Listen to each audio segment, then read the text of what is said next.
اچھا ایک اور پہلو جو آپ کی ہستی کا بڑا کمال ہے، اور یہ میں چاہتا ہوں، یہ انٹرلنک بھی ہے بنیادی طور پہ، کہ آل رسول صلی اللہ علیہ وآلہ وسلم کا آپ جتنا احترام فرماتے تھے، اور حب اہل بیت اطہار علیہ السلام جو آپ کی شخصیت کا حصہ تھا، اس حب میں آپ اس حد تک جو ہے وہ یوں کہیے کہ اپنا اوج پر تھے کہ ظالم حکمران کے خلاف جو ہے نا کھڑے ہو جانا، یا اس کے ظلم کو برداشت کرنا، اس پر ڈٹ جانا، یہ آپ کا ہی خاصہ ہے. اس پہ ذرا گفتگو کیجیے.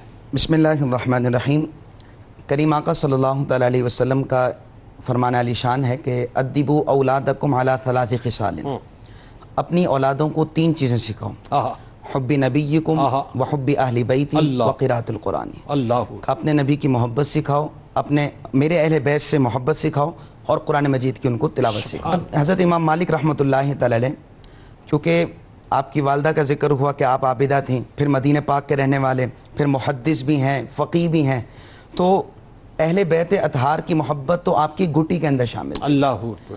لہذا جب ایک وقت آیا کہ جب امام مالک رحمۃ اللہ تعالی علیہ کے زمانے میں 135 ہجری میں، جس وقت آپ کی عمر 42 سال ہے، آپ دیکھتے ہیں کہ اس وقت جو سادات کرام کے اندر محمد بن عبداللہ محض، جن کو نفس زکیہ کہا جاتا ہے، اور یہ وہ عظیم ہستی ہیں جو حضرت سیدنا عبداللہ شاہ غازی رحمۃ اللہ تعالی کے والد ماجد، ہاں بالکل ایسا ہے، اور دوسری طرف مولا علی کے جو ہے پرپوتے بھی ہیں. جب آپ پر منصور کا ظلم و ستم جو ہے وہ بڑھ گیا، ویسے تو بڑی حیران کن بات ہے، اور اگر ہم تاریخ پڑھیں تو سادات کرام پر ہمیشہ ظلم و ستم ہوا. ایسا ہی ہے. اور جبکہ ہم نام لیوائیں رسول اللہ صلی اللہ علیہ وسلم کے، حضور سے محبت کے مدعی بھی ہیں، دعویٰ کرنے والے بھی ہیں، لیکن حضور کے اہل بیت اطہار پر ہم مسلمانوں نے ظلم و ستم بھی بے پناہ کی. ایسا ہی ہے، تاریخ یہی ہے. ایک طرف ہے کہ کافر کرے، ایک طرف اگر مسلمان کرے تو یقیناً بہت زیادہ افسوس کی بات ہے. تو منصور نے جب ظلم و ستم کی انتہا کی اور اس نے ارادہ کیا کہ اگر یہ میری خلافت کو مانتے ہیں تو ٹھیک ہے،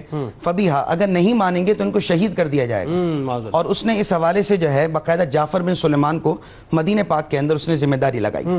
اب حضرت محمد بن عبداللہ، آپ اور آپ کے ایک بھائی تھے ابراہیم، آپ دونوں اس وقت مدینہ پاک میں موجود نہیں تھے. ٹھیک ہے. لیکن اس وقت جو ہے بڑے بڑے لوگ جو ہے خاموش ہو گئے اور منصور کے سامنے انہوں نے کچھ نہ کہا. بالکل ٹھیک. لیکن حضرت امام مالک رحمۃ اللہ تعالی وہ عظیم ہستی تھے کہ آپ نے کہا کہ آج سادات کرام پر ظلم و ستم ہو رہا ہے اور امام مالک خاموش رہے، کہ امام مالک سے ایسا نہیں ہوتا. لہذا آپ نے اسی وقت یہ علل اعلان کہا کہ اس وقت جو ہے جو محمد بن عبداللہ کا موقف ہے، یعنی ان کی جو خلافت ان کا حق ہے اور میں ان کے ساتھ کھڑا ہوں. اللہ اکبر. بالکل. تو اب اس کے اندر جو ہے جیسے ہی یہ اعلان ہوا تو اس اعلان کے بعد جعفر بن سلیمان نے آپ کو بلایا، اور آپ کو بلانے کے بعد جو ہے 70 کوڑے آپ کو مارے گئے. اللہ. اور وہ 70 کوڑے اس انداز میں مارے گئے کہ آپ کے پیٹھ مبارک لہو لہان ہو گئی، اور آپ کے جو دونوں بازو تھے وہ نکل گئے تھے. آپ سنیں، وقت کے محدث ہیں اور پورا مدینہ آپ کو جانتا ہے، پورا مدینہ آپ کا ادب بھی کرتا ہے، احترام بھی کرتا ہے، لیکن اس وقت آپ پر ظلم و ستم کیا گیا. یہاں بات مکمل نہیں ہوتی. حضرت امام مالک رحمۃ اللہ تعالی کو اونٹ پر سوار کیا جاتا ہے اور پورے مدینہ پاک میں گھمایا جاتا ہے. اللہ اکبر. اور ایک عالم تو یہ ہو کہ آپ مدینہ پاک گزر رہے ہوں اور آپ افسوس میں کہ دیکھو میرے ساتھ کیا کیا جا رہا ہے، لیکن آپ خوش تھے کہ الحمدللہ اہل بیت اطہار کی محبت میں میرے ساتھ ایسا کیا جا رہا ہے. لہذا جو ہے اہل بیت اطہار کی محبت جب انسان کے کسی کے دل میں آ جائے، اور میں یہ کہوں گا کوئی بندہ صحیح عالم دین اس وقت تک ہو ہی نہیں سکتا جب تک اس کے دل میں اہل بیت اطہار کی محبت ہو ہی نہیں سکتا. اسی لیے بات یہ کہ باب مدینۃ العلم کا دروازہ ہی بند ہو جائے گا تو کیا رہ جائے گا. اللہ اکبر و کبیرہ.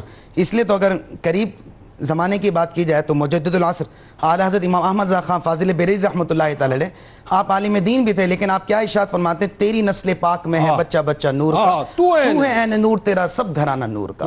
لہذا آج کے زمانے کے اندر سب سے زیادہ افسوسناک بات ہے کہ اہل بیت اطہار کی محبت آہستہ آہستہ ختم ہوتی جا رہی ہے. یاد رکھیں، اگر کوئی معاملہ بھی ہو، کوئی سادات کرام ہو اور آپ کو ان کی کوئی بات غیر شرعی بھی لگے تو آپ ان کی اصلاح ضرور کریں، لیکن دائرہ ادب میں رہتے ہوئے.